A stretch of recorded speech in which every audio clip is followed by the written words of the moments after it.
Dios les bendiga, hermanos. Muy buenos días.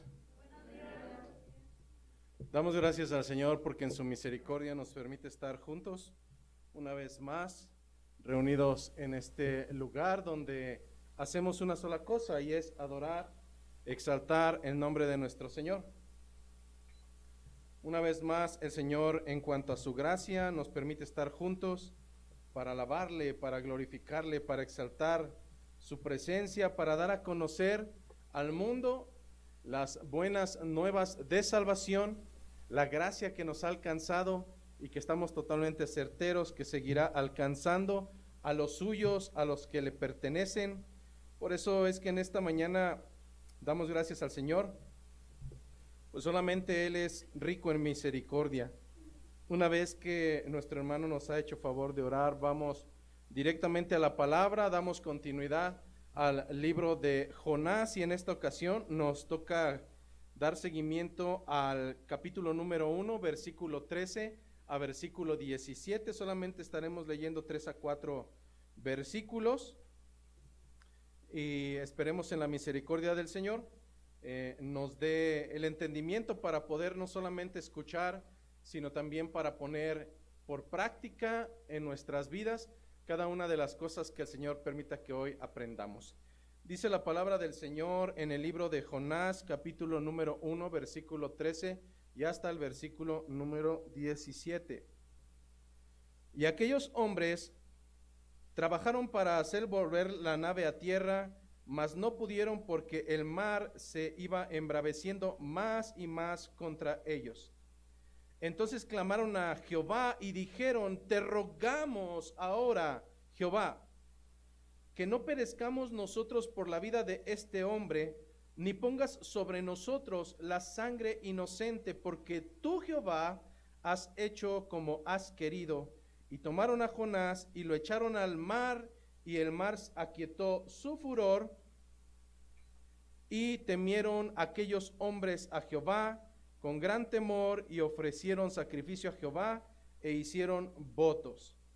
Versículo 17.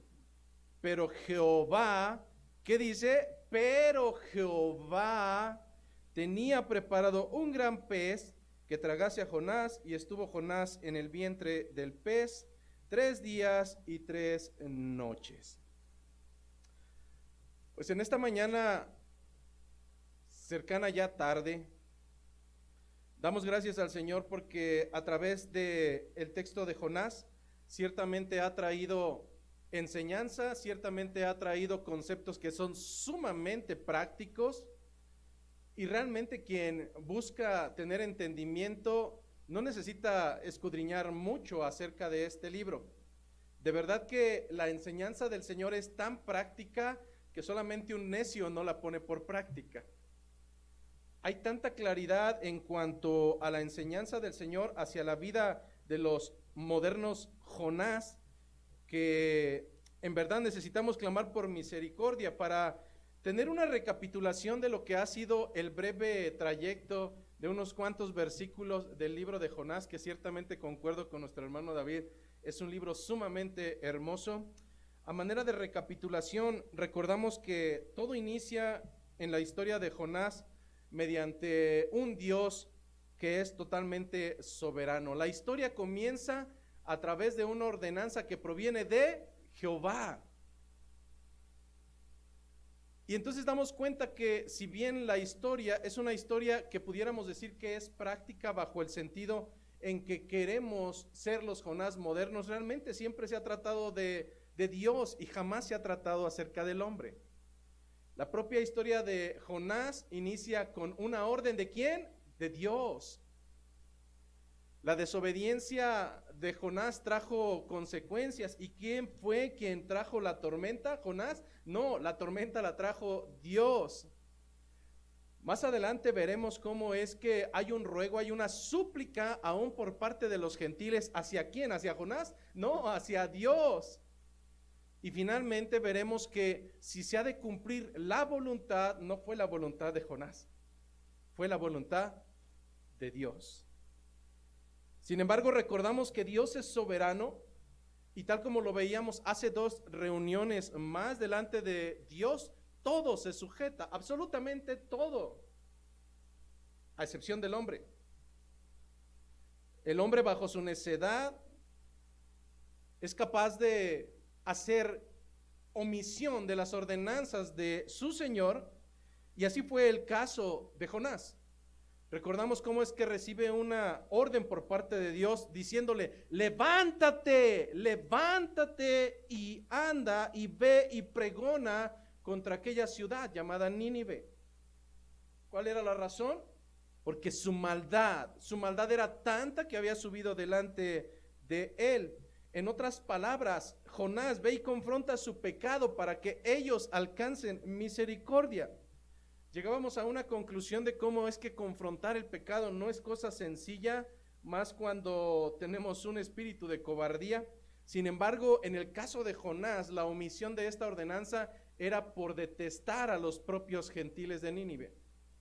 En el pensamiento de Jonás, y al final del libro lo veremos, no cabía la idea de que alguien que no fuera parte del pueblo escogido de Dios alcanzara esa riqueza en misericordia por parte de Jehová.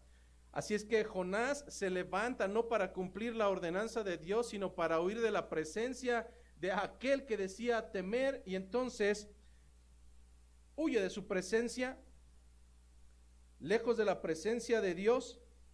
Llegamos entonces en aquella ocasión la semana pasada a una conclusión, y es que el hombre actual no es muy lejano y hace exactamente lo mismo. Mientras el Señor dice es por este camino, el hombre y la mujer, porque con eso de la inclusión no quisiera dejarlas fuera, pero pudiera tomarse a cuenta que solamente el hombre, no, el hombre y la mujer actual sigue siendo totalmente necio, totalmente testarudo y totalmente rebelde delante de la presencia del Señor. Cuando el Señor da un caminar, el hombre dice es por acá. ¿No me lo crees?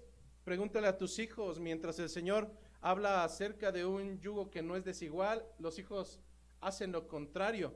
Pregúntatelo a ti mismo. Cuando el Señor dice no dejando de congregarse, ¿qué es lo que hacemos? Dejar de congregarnos. Cuando el Señor dice amarás al Señor tu Dios, es el mayor mandamiento, nosotros decimos no, yo me amo a mí mismo. ¿Quién eres tú?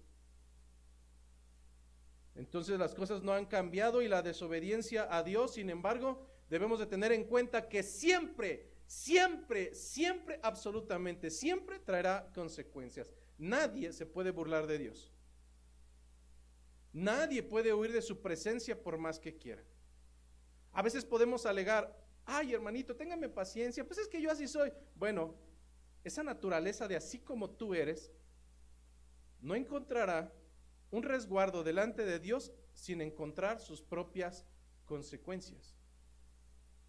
A veces queremos justificarnos dentro de nuestra propia necedad, y créeme que delante de un Dios que es totalmente santo, no puede haber un burlador. Así seas el mejor burlador, delante de los hombres, de las consecuencias de la desobediencia ante Dios no podrás escapar. Lo mismo sucedió a Jonás. Jonás iba ya plácido, durmiendo en un barco, cuando entonces viene la tormenta a causa de su desobediencia. Mas sin embargo, al ir en un barco, su pecado y las consecuencias no fueron ajenas a los que viajaban con él. Algo que a veces no pensamos, hermano, es que nuestro pecado sí o sí va a traer consecuencias sumamente fatídicas para aquellos que están a nuestro alrededor. Pensamos que nuestra soberbia es nuestra soberbia, cuando en realidad traerá consecuencias para los que viajan en nuestro barco. Pensamos que la murmuración, el decir cosas detrás de las espaldas de alguien que no está presente, es algo sin chiste, mas estas consecuencias han traído división para barcos completos. Iglesias completas se han ido a pique por la lengua insaciable e indomable de un hombre o de una mujer. El pecado, tarde que temprano, traerá consecuencias, y en ocasiones serán incluso para los que viajan en tu barco. El pecado, la desobediencia, las consecuencias de ese pecado pueden poner en peligro a la tripulación completa de una nave, y así fue como sucedió en el caso de Jonás. Sin embargo, no todo es llorar, o no todo es contrario en medio de la tormenta. Cuando la tormenta viene a causa de tu pecado, tendrás que asumir las consecuencias. Repito nuevamente, cuando la tormenta viene a causa de tu pecado, tendrás que asumir sí o sí las consecuencias, te guste o no. Pero también tenemos que entender que en la misericordia de Dios, algunas de esas tormentas no son a causa de tu pecado, sino son gestadas por el mismo Dios y con propósitos sumamente benéficos para su propia gloria. En el caso de la tempestad de Jonás, esta tempestad traería convicción de pecado para toda una nación. En el caso de Jonás, veremos un poco más adelante cómo es que esta tempestad traería convicción de que las aptitudes, actitudes y los propios dioses de una nación idólatra serían insuficientes para calmar la tempestad delante de un Dios que es poderoso. Luego entonces, hermano, no siempre que viene la tempestad a nuestras vidas tenemos que terminar llorando y desesperados, tratando de encontrar una respuesta. ¿Por qué a mí, Dios? ¿Por qué a mí, Dios? Simplemente en su tiempo, conforme a la misericordia de Dios, podremos ver los propósitos cumplidos para su propia honra. Y en este sentido, comenzamos nuestra historia el día de hoy con solamente 4 versículos, pero 4 versículos sumamente enriquecedores. La historia comienza en el versículo 13, diciéndonos que después de aquellos hombres habían intentado calmar la tempestad a través de sus dioses paganos, y después de haber intentado el vaciar la nave para que ésta no se desquebrajara en dos, el versículo 13 nos narra cómo es que después de haber agotado esto, comienza así: y aquellos hombres trabajaron para hacer volver la nave a tierra. ¿Qué dice la palabra? Mas no pudieron, porque el mar se iba embraveciendo más y más contra ellos. Hasta este momento, Jonás ya les había dicho que él era la causa. Y creo que hay que ser sumamente mentiroso para poder engañarse, o el corazón necesita ser tan engañoso para poder seguir pensando que las cosas que están a nuestro alrededor no son causa de nuestro pecado. Todos y cada uno de nosotros, conforme a la misericordia de Dios, podemos llegar a esa altura de Jonás, a saber por qué razón hay consecuencias. Y en este sentido, si nosotros recordamos los versículos 11 y versículos 12, es decir, los finales de la semana pasada, la segunda sección del versículo 11 nos dice cómo es que aquellos marineros hacían una pregunta: ¿qué haremos contigo para que el mar se nos aquiete? Jonás, ¿qué vamos a hacer contigo? A veces el pastor se lo pregunta también con algunos: ¿qué voy a hacer con este? ¿Lo lanzo al mar?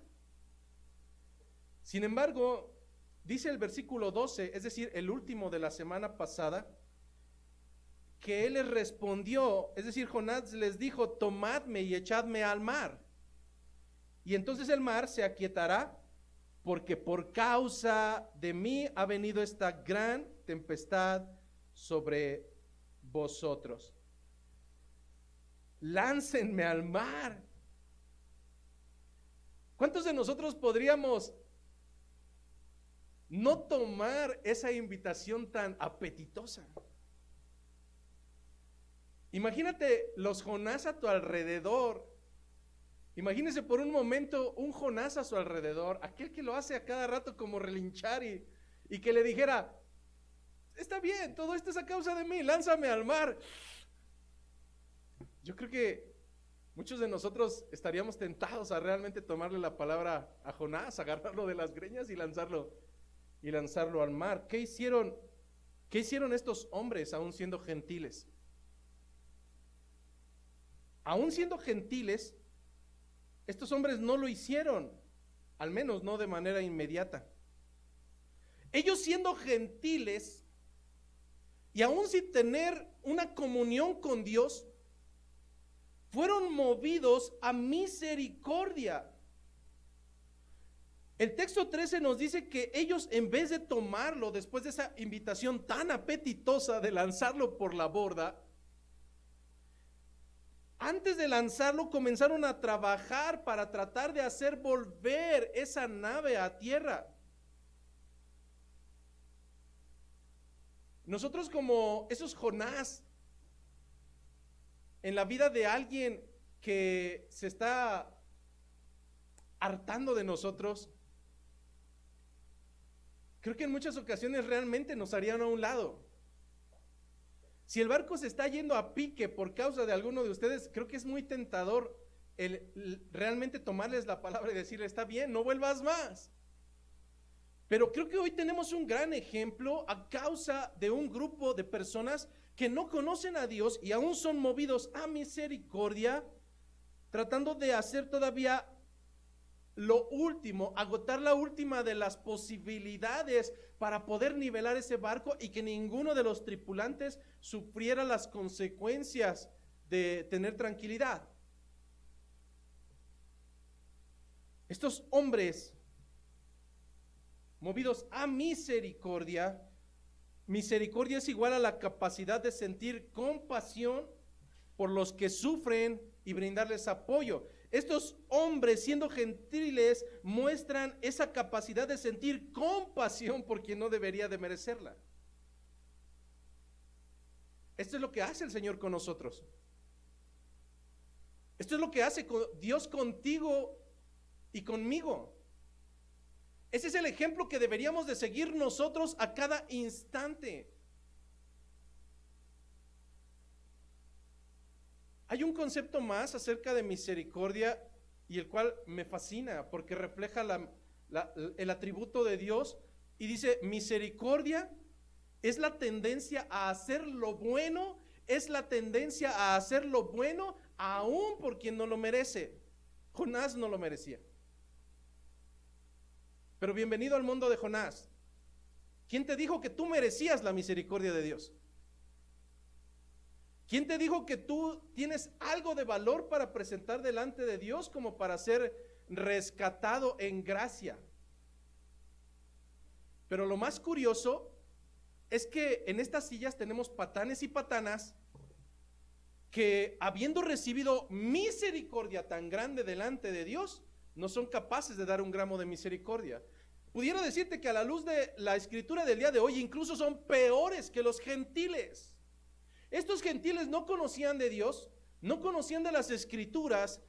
En su más remoto pensamiento existían los profetas o texto bíblico alguno, y aún así fueron movidos a esa tendencia de hacer lo bueno por quien no lo merecía. Estamos hablando de un gentil, pero en muchas ocasiones el pueblo escogido de Dios obra incluso de manera contraria a los gentiles. Mientras hemos sido receptores de misericordia, no podemos dar misericordia a nuestras esposas porque se merecen que las tratemos mal. Mientras hemos sido receptores de misericordia, tratamos de una manera desordenada a nuestros hijos porque no se merecen tener misericordia. Mientras nosotros hemos recibido misericordia, somos capaces de destrozar al religioso que tiene otro pensamiento diferente al de nosotros porque él no se lo merece. Bueno, ¿quién te ha dicho que tú merecías la gracia de nuestro Señor? ¿Quién te ha dicho que tú hiciste algo honroso para que el Señor tuviera esa tendencia de hacer lo bueno para contigo? ¿En qué momento te engañaste? Pero siendo gentiles, mostraron mayor misericordia que el propio Jonás, que había declarado que era hebreo y que además era temeroso de Dios. No quiero decir que Jonás no haya sido un hijo de Dios. Quiero decir que al menos en ese segmento o en ese momento, Jonás estaba teniendo una actitud totalmente vergonzosa. Al igual que muchos momentums que tenemos tú y yo, en los cuales, lejos de ser agradable, sacrificio perfecto delante de Dios, somos una vergüenza y un asco delante de Él.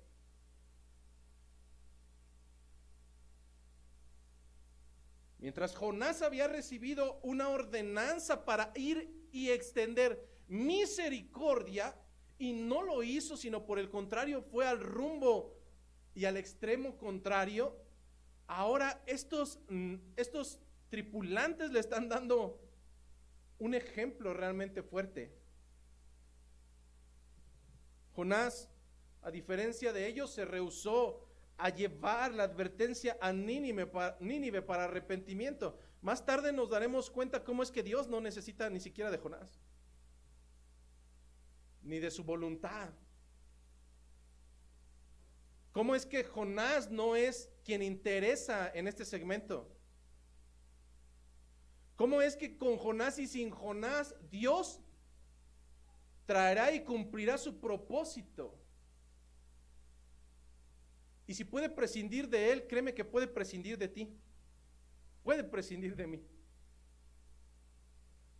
Los creyentes realmente deberíamos de avergonzarnos cada vez que un incrédulo muestra mayor misericordia o compasión que nosotros. ¿Acaso no somos el pueblo escogido, la nación santa, el real sacerdocio? Y a veces nuestros comportamientos son sumamente aberrantes. A veces hemos confundido, hermano, los mandatos de Dios y tal pareciera que somos disléxicos bíblicos.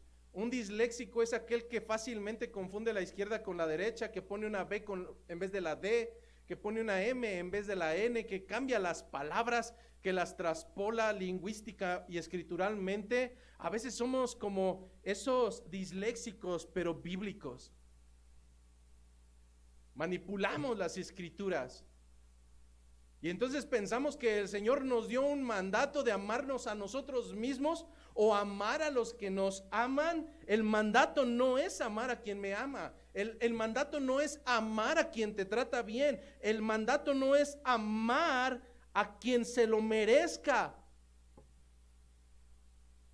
Si hablásemos de amar a quien tenga esas características, quien sea bueno contigo, quien te trate bien, quien se lo merezca, realmente no encontrarías absolutamente a nadie digno. Pero aún así, mediocremente, amamos a aquellos que menos nos tratan mal. Mas este no fue el mandato disléxico bíblico. El mandato claro en Mateo 22:39 fue: amarás a tu prójimo como a ti mismo. Amarás a tu prójimo como a ti mismo. En ocasiones la pregunta arbitraria es: pastor, ¿y qué significa eso de mi prójimo? El que está próximo a ti. Y si vives en una colonia como Lomas de Casablanca, donde yo nací, pues es difícil, porque el más próximo es el marihuano, el más próximo es el que roba, el más próximo es el que se lleva las llantas de los autos, el más próximo es el blasfemo, el más próximo es el idólatra. Hermano, ¿en dónde dicen las escrituras que solamente debemos de movernos a misericordia con aquellos con los cuales nos sentimos cómodos a movernos en misericordia? Aquellos que nos van a retribuir.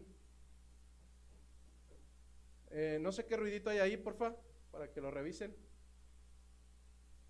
Pero en este sentido, es necesario que comprendamos que el mandato es totalmente diferente.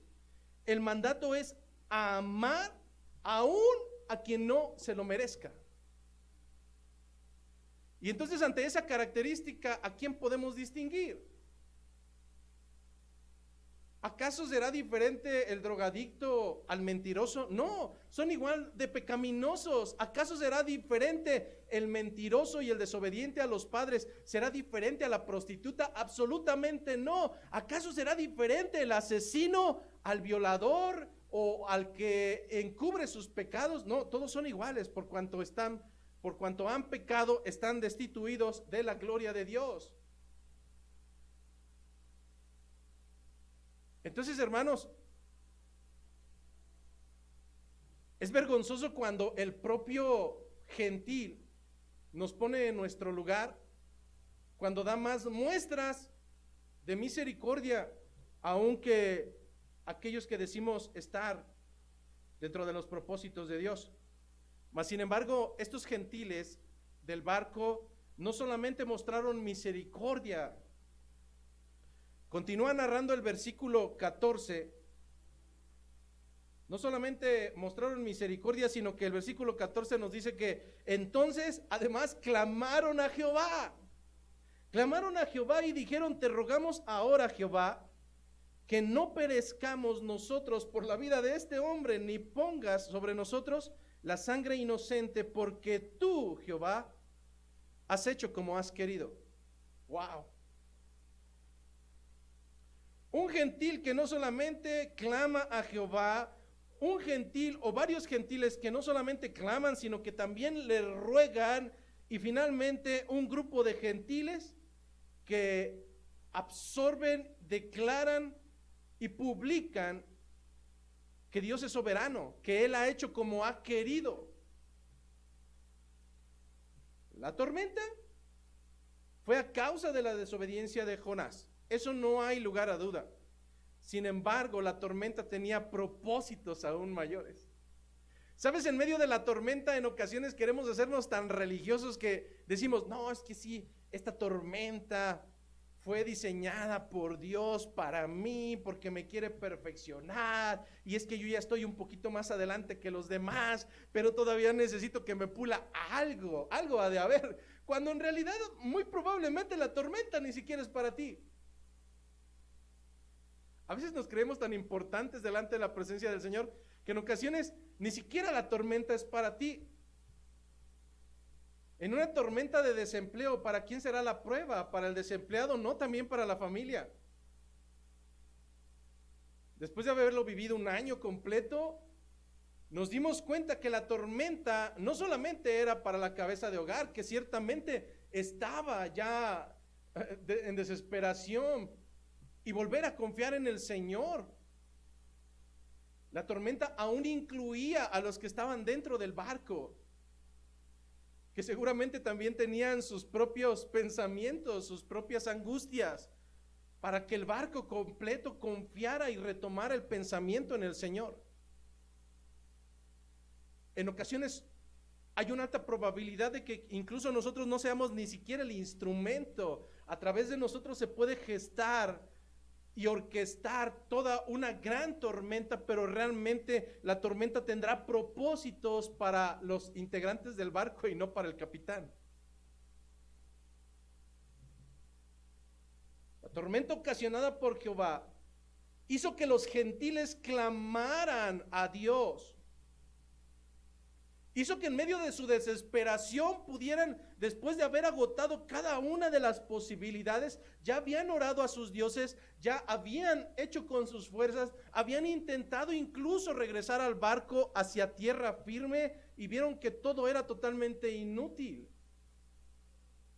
Delante del agotamiento de capacidades solamente puede haber una respuesta. Esto proviene de un Dios más grande. Esto proviene de la mano de Jehová. Esto proviene de la mano de este que se está durmiendo. Así le dijeron a Jonás: dormilón, levántate.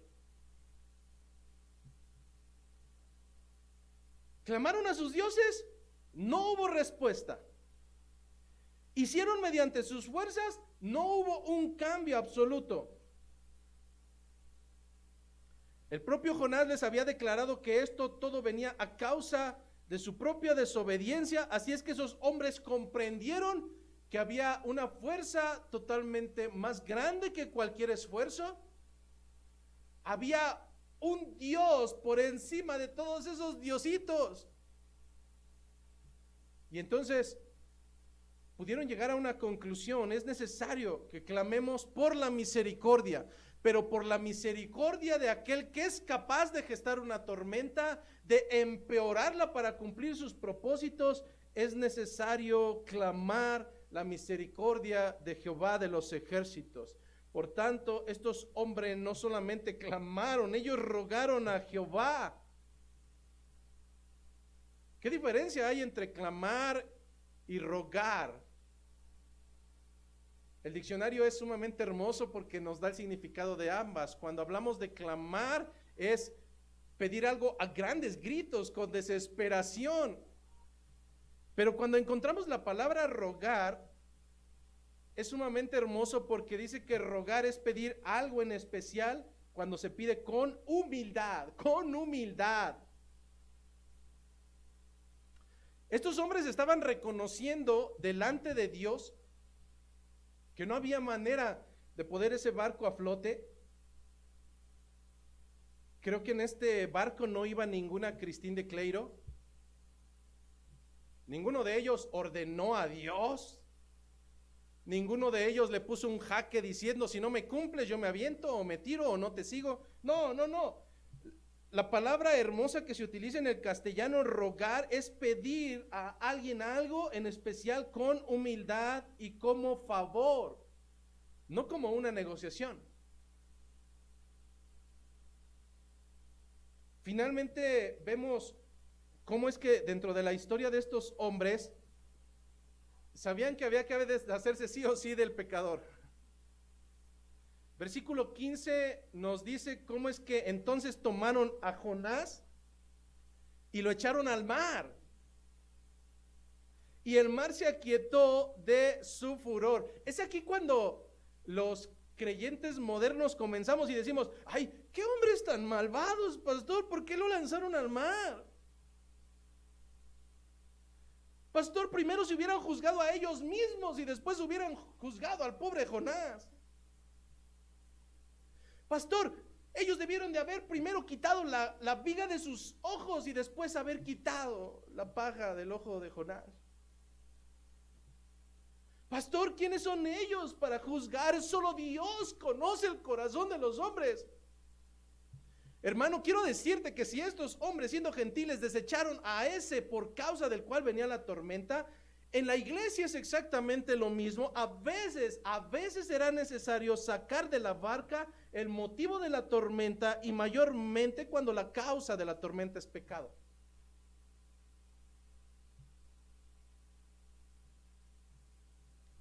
Es aquí cuando amo la disciplina del Señor a través de la membresía. Hasta un gentil sabe que hay que sacar de la canasta lo que se está echando a perder, porque si no lo sacas a tiempo, entonces va a echar a perder a los demás. Hasta un gentil lo sabe. Y a veces dentro de la iglesia pensamos, bueno, esto es como la piñata, ya le diste una, ya le diste dos, ya le diste tres, pero te quiero decir que cuando lleguen tres, tu tiempo se acabó. Al igual que en esa barca, en la iglesia de Cristo no puede haber cabida para un contumaz que insiste en ir en contra de los postulados, de las ordenanzas y de los mandamientos de Dios. No puede haber cabida. Lamentablemente a veces la disciplina y la ausencia de ella dentro de las iglesias lleva a que, sin anteponer el barco, sin anteponer la iglesia, la amada iglesia de Cristo, creamos que es creyente cualquier que cruza la puerta y cualquiera que se comporta como hijo de Satanás, cuando no es así. Por eso amo la membresía de la iglesia, porque hay tantos que llegan jurando y perjurando, pastor, yo soy creyente, y empiezan a sacar su currículum. Yo hacía, y yo estoy listo para... No, espérate, Jonás, dejemos que tus obras den cuenta de quién eres. Porque en México de lengua nos comemos no solamente un taco, sino 2 y 3. Es tan fácil engatusar a la gente y decir, hermano, ¿sabes que aquí durante la semana pasa gente, toca la puerta y aquí es una iglesia cristiana así? Yo también soy cristiano y ando pasándola mal. Bueno, es que esto no es casa de beneficencia. Esta es una casa de adoración. Este es un lugar donde los creyentes vienen a adorar al Señor. ¿Quién me dice que tú eres creyente? ¿Quién eres? ¿De dónde eres? ¿A dónde vas? Si eres creyente, ¿por qué no estás en una iglesia? ¿Por qué no tienes un pastor? ¿Por qué no perteneces a una membresía? ¿Por qué no una iglesia te puede respaldar? Tú vas pasando por la calle y me dices, eres creyente. No sé quién eres tú. En ocasiones me pueden llegar a tildar de agresivo, porque cuando llega una familia, usualmente nos encerramos en aquel cuartito y les pregunto, ¿quién eres? ¿A dónde vas? ¿Por qué motivo estás aquí? Discúlpame si no te puedo llamar hermano durante algunos meses porque no sé quién eres. No sé cuál es tu paternidad. Con el tiempo, las personas podemos darnos cuenta, en verdad, quién teme al Señor y quién no lo hace así.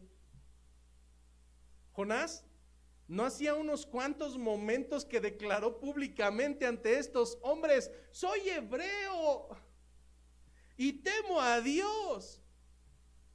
Bueno, usted puede llegar por la puerta de Caminando por Fe Querétaro y decirme: soy creyente, y se aburre en las cosas del Señor. Decirme: quiero bautizarme, pero no da muestras de nada, absolutamente nada que tenga que ver con arrepentimiento genuino.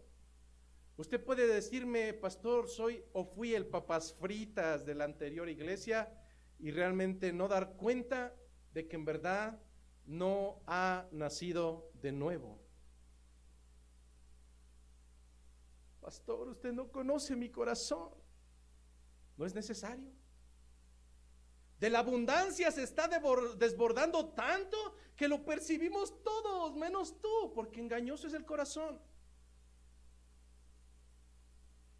Cuando el corazón empieza a estar lleno, tarde que temprano, saldrá por tu boca tu verdadera naturaleza. Hermanita, perdóname porque no sé qué me pasó. No, sí sé lo que pasó. Eso traías en el corazón. Eso es lo que se te desborda. Eso es lo que no puedes dominar. Eso es lo que no puedes controlar, porque simplemente de eso está lleno tu corazón, por más que digas que eres creyente.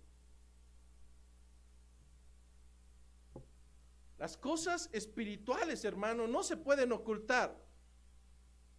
Jonás juraba y perjuraba que era hebreo. Yo no lo niego ni lo desecho. Dijo que temía a Jehová, y míralo, estaba durmiendo. Entonces, cuando nosotros vemos la total enseñanza de las Escrituras, vemos que es muy fácil abrir la boca. Es muy fácil jurar. Es muy fácil prometer. Pero las Escrituras nuevamente vuelven a ser claras.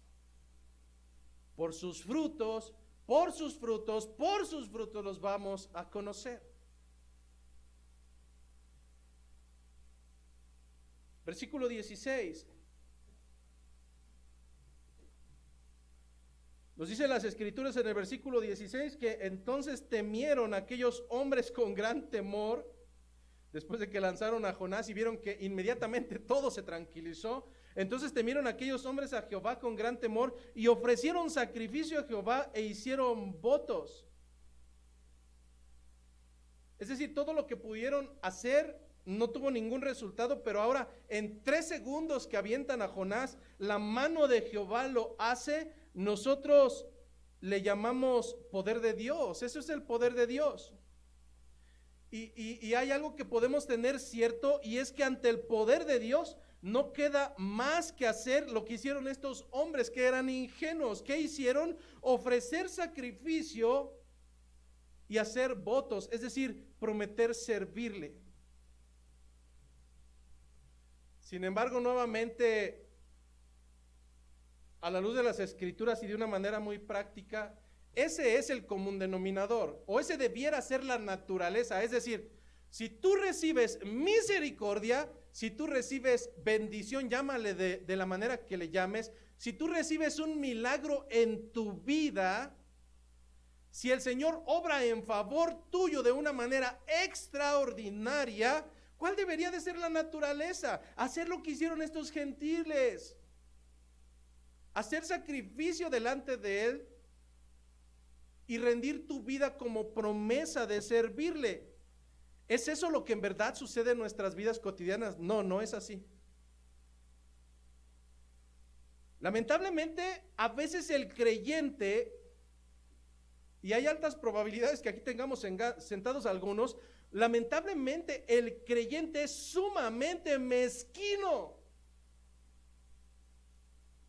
Añora el milagro, reclama la bendición, reclama todo aquello benéfico que puede ser para su vida,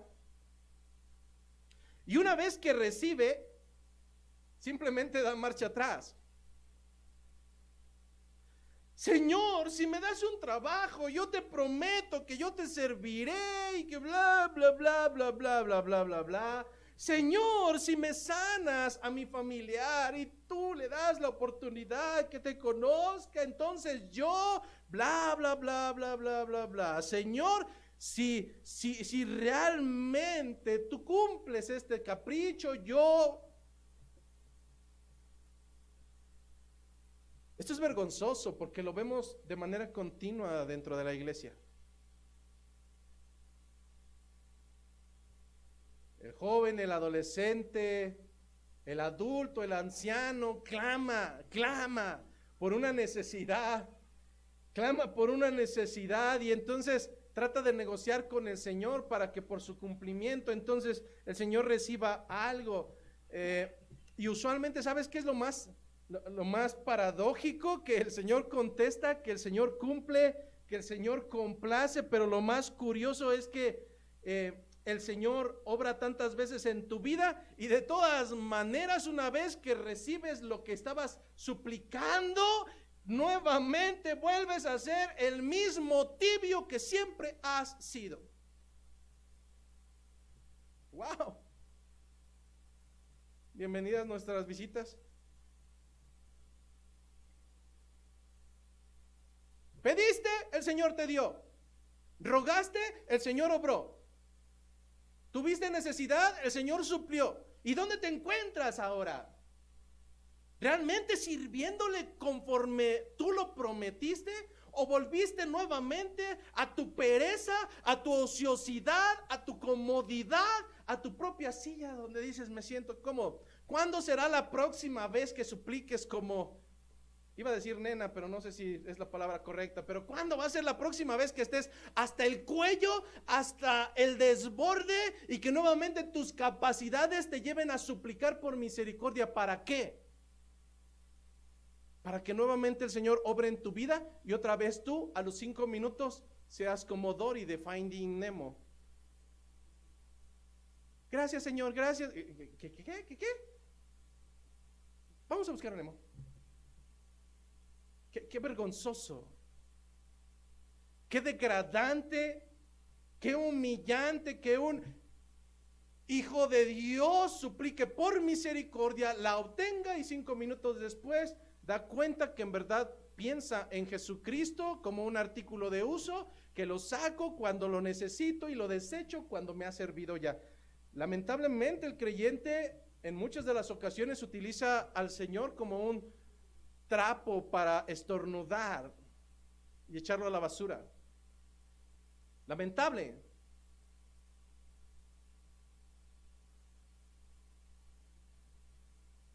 Pero en esta mañana tienes que entender algo. El Señor no necesita nada de ti. El Señor contigo y sin ti cumplirá sus propósitos. El Señor sin ti sigue siendo Dios.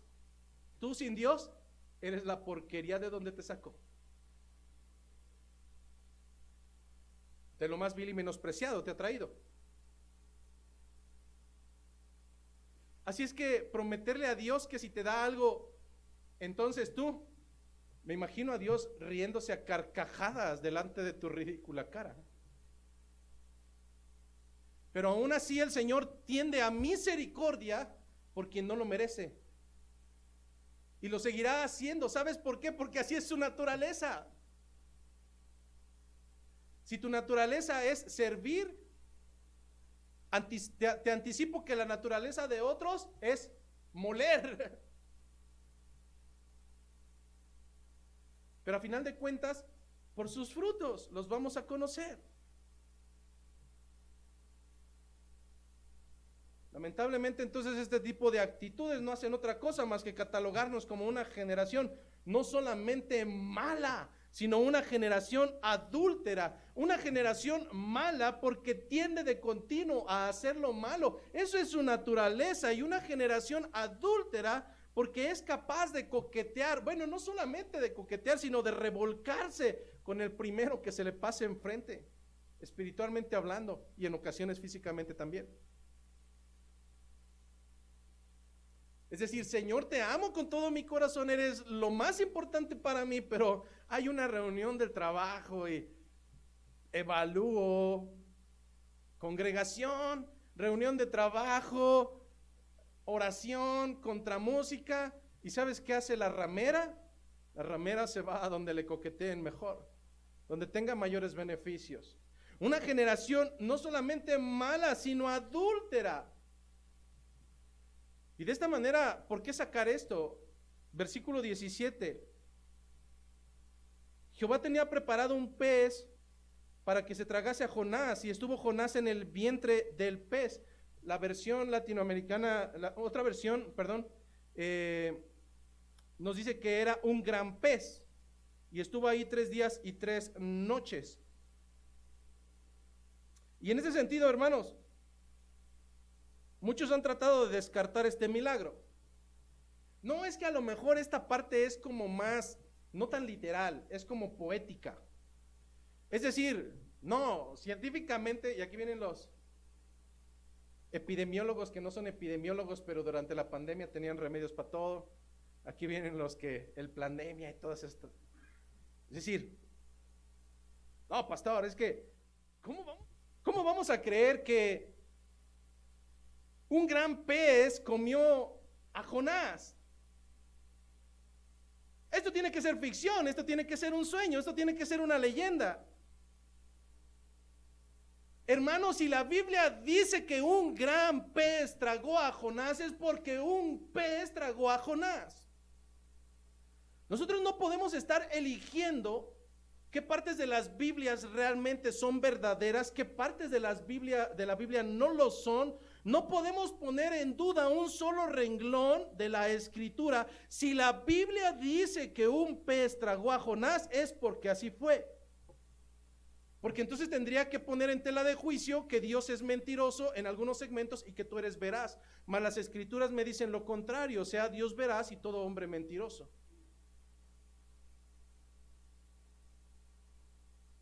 ¿Qué tan veraz es? Tan veraz que el mismo Cristo utilizó este versículo como ilustración para su propia muerte. El propio Cristo ilustra a través de Jonás cómo es que sería la señal de su muerte y su resurrección ante una generación que es mala y ante una generación que es totalmente adúltera. Mateo capítulo 12, versículo 38 a versículo 41.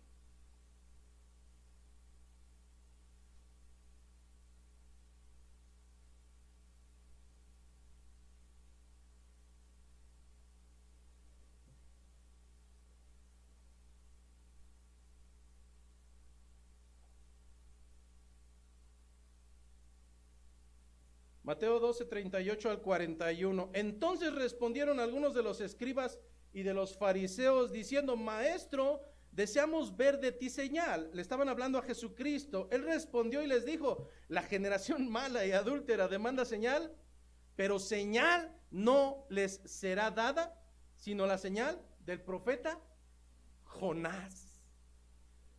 Versículo 40, porque como estuvo Jonás en el vientre del gran pez 3 días, 3 noches, así estará el Hijo del Hombre en el corazón de la tierra 3 días y 3 noches. Los hombres de Nínive se levantarán en el juicio con esta generación y la condenarán, porque ellos se arrepintieron. Traducción, hermanos, ellos alcanzaron misericordia, porque ellos se arrepintieron a la predicación de Jonás, y aquí más que Jonás en este lugar. Fariseos y escribas le estaban pidiendo una señal a Jesucristo, ¿de verdad? Pedían otra señal más para poder creer que Él era el Cristo, pero ¿sabes qué? En realidad en su corazón ellos no tenían la mínima intención de ante otro milagro más ahora creer en Él. Ellos ya habían visto los suficientes milagros para poder convencer a cualquiera que en verdad era el Mesías.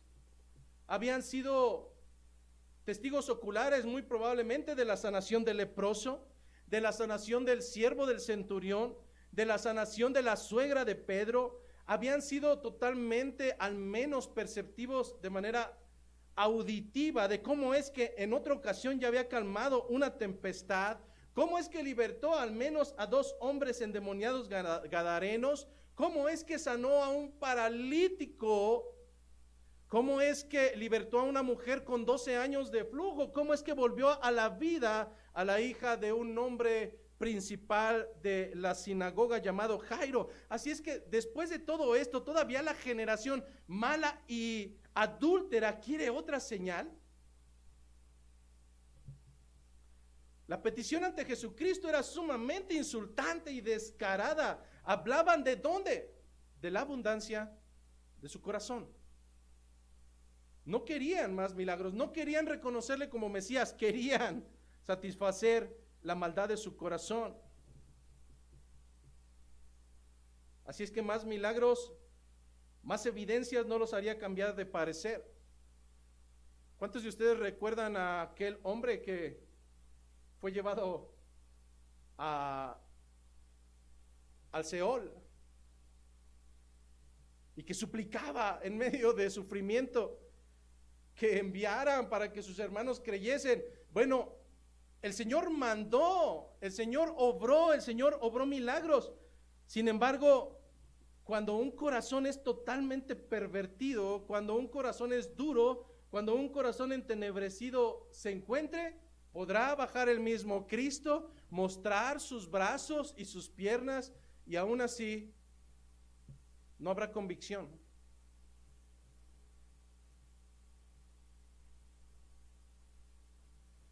Jesucristo no solamente había dado cuenta de elementos para dar cuenta, valga la redundancia, de que era el Mesías, sino que además era un Mesías que era capaz de ser misericordioso, algo que se encontraba ausente en los escribas y en los fariseos. Los enemigos de Jesucristo no estaban interesados en la compasión, sino en los prodigios. Si nosotros recordamos la naturaleza del hombre israelita, desde Oseas 6:6, haciendo remembranza, el Señor pedía que tuvieran misericordia. Misericordia quiero y no sacrificios.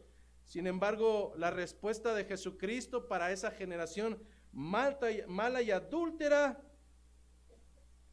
fue la misma que se aplica para nosotros. Ya tenemos suficientes pruebas. Si viera un milagro, entonces creería en Dios. No, hermano, el Señor te ha dado tantos milagros y aún sigues tibio. En el versículo citado de manera lateral, Jesús les responde y les dijo: la generación mala y adúltera demanda señal, pero señal no les será dada, sino la señal del profeta Jonás. 2 palabras insultantes, fuertes para alguien que se cree religioso. Generación mala, es decir, tiendes a hacer el mal, y generación adúltera, alguien que es capaz de hacer a Dios a un lado por cualquier otra cosa.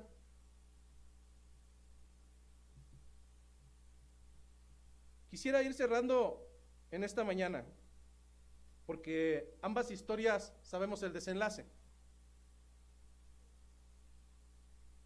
Ellos tuvieron, por un lado, hablando de los escribas y fariseos, hablando de la generación mala y adúltera, en contraposición con los ninivitas, es decir, por un lado el pueblo escogido de Dios, y por otro lado los gentiles cuya maldad había subido hasta delante de la presencia de Dios y lo tenían ya mal. Veamos cómo son ambos casos. Por un lado, los escribas y fariseos recibieron al mismo Hijo de Dios. Este les habló en repetidas ocasiones, y desde el inicio de su caminar en esta tierra, el mensaje fue claro. En el capítulo 4 de Mateo nosotros podemos recordar cómo es que las palabras son totalmente tajantes cuando inicia su ministerio Jesucristo: arrepentíos, arrepentíos, porque el reino de los cielos ha llegado. Un capítulo anterior, en el 3, Juan Bautista dice exactamente lo mismo: arrepentíos, porque el reino de los cielos ha llegado. Es lo mismo que han venido repitiendo los siervos de Dios, y es lo mismo que repetimos en la actualidad. acerca del evangelio. Pero la característica para escribas y fariseos es que fue el mismo Jesucristo, el Hijo de Dios, quien les estaba llevando ese mensaje. En lado contrario, en el caso de los ninivitas, no fue Jesucristo, sino un profeta, y además no un gran profeta, sino un profeta menor y un profeta altanero, enojón. Este fue quien les fue a llevar la advertencia por parte de Dios. Váyalo poniendo en una balanza. Cristo, profeta menor. Por el lado de los escribas y fariseos, este Cristo es completamente sin pecado, lleno de sabiduría, lleno de compasión. No solamente el Mesías, sino uno que es rico en misericordia. Para los ninivitas, un Jonás, un profeta que era una persona pecadora, necia y además rebelde. Seguimos poniéndolo en la balanza. En el caso de los fariseos y de los escribas, Jesucristo presenta un mensaje de gracia, de perdón, de salvación plena y además gratuita. No tienes que hacer nada, solamente cree y confía de todo tu corazón. Por el otro lado, en el caso de los ninivitas, fue duro, era un mensaje de condenación. Era un mensaje donde se les decía públicamente que tenían harto al Señor, aunque esto implícitamente los llevaría al arrepentimiento. ¿Hacia dónde va la balanza? Cristo. Por el lado de los fariseos y de los escribas, el mensaje era fortalecido por milagros, por el cumplimiento de las profecías. Nosotros podemos ver cómo en el libro de Mateo se cumplen un montonal de profecías de cientos de años atrás. No hemos avanzado ni siquiera el primer capítulo cuando ya van 4 profecías cumplidas. Es decir, milagros, sanaciones, endemoniados. Jesucristo venía acompañado de todo ello. Para fariseos y para escribas, vámonos al lado de los ninivitas. No hubo milagros, no hubo señales, solamente hubo una advertencia. Finalmente, en el caso de fariseos y escribas, el mensaje fue dirigido a un pueblo que sentía que tenía muchas ventajas espirituales.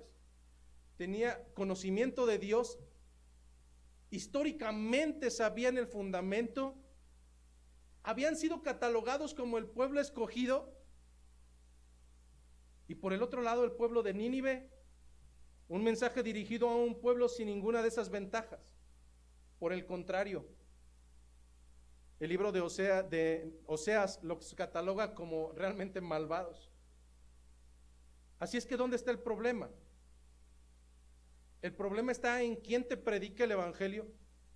El problema está en cómo te lo desmenuzan, en si están preparados o no. El problema no se encuentra en el predicador, el problema no se encuentra en las escrituras, el problema no se encuentra en el mensaje, el problema se encuentra en el necio y testarudo corazón del hombre. Créeme que tu hijo que se fastidia aquí en la iglesia, o el adulto que se duerme, o quien dice, ¡ay, ya son las 11:30! ¿Qué hora se acaba esto? Podría bajar cualquiera de los profetas. Pudiera venir el mismo Abraham. Pudieran abrir el mar o el Golfo de México en 2, y tú estando delante de ellos, y aún tu corazón engañoso más que todas las cosas y perverso, por cuanto está velado por el príncipe de la potestad del aire de este tiempo, seguiría sin creer, seguiría fastidiándose con las cosas de Cristo, seguiría durmiéndose con las cosas de Cristo, seguiría sintiendo que esto es una pérdida de tiempo.